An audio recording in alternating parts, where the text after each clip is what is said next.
فرمان حرکت قطار رو صادر می کنم علی برکت الله. د افغانستان او ایران ترمنځ د اورګاډي پټلۍ پرانیسته.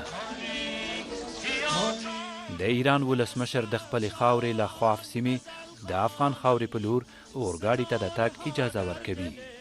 پروژه خط آهن خاف هرات را رسما آغاز نماید. وروسته افغان ولسمشر هم ورته فرمان صادر کړ چې د هرات د غوریانو ولسوالۍ له روزنک سیمې د ایران خاورې ته اورګاډی دننه شي. د دې لویې پروژې د پرانیستې لپاره 4 ځایه مراسم نیول شوي وو.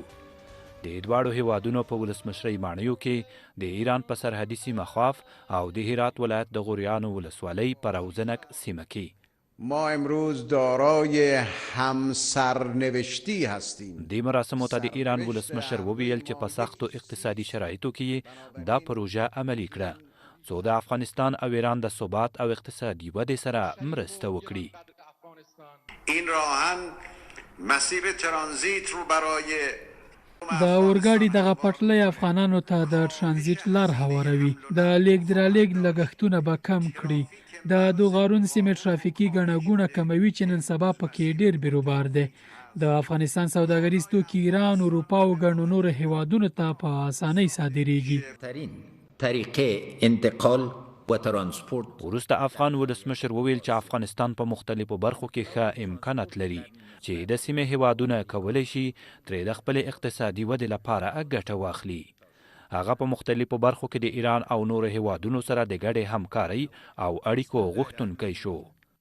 دیدگاهی که ما ترکیب میکنیم این است که افغانستان دوباره موقعیت هغه لیدلوری چې موږ یې تعقیبوو دا دی چې افغانستان به یو ځل بیا د ورېښمو، لاجوردو او نورو نښلوونکو لارو څخه د سویلي، لویدیځې، مرکزي او ختیځ اسیا ترمنځ خپل مرکزي موقعیت را ژوندی کړي.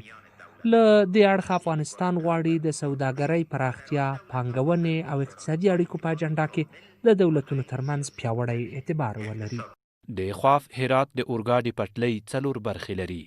ایران کې 2 برخې او افغانستان کې هم یوه برخه بشپړه شوې او 4مه برخه یې له روزنک نه د هرات تر هوایي ډګره دوام مومي چې کار یې همدا نن د افغان حکومت لخوا پیل شو. د ایران او افغانستان د ریل پټلۍ هوکړهلیک 14 کاله پخوا لاسلیک شوی و خو ایله اوس افغانستان وتوانید چې له دې لارې د ایران د سمندر له سویلي بندرونو او د ترکیې او اروپا د اوسپنې پټلۍ له شبکې سره ونښلول شي. صابر عزیز، BBC کابل.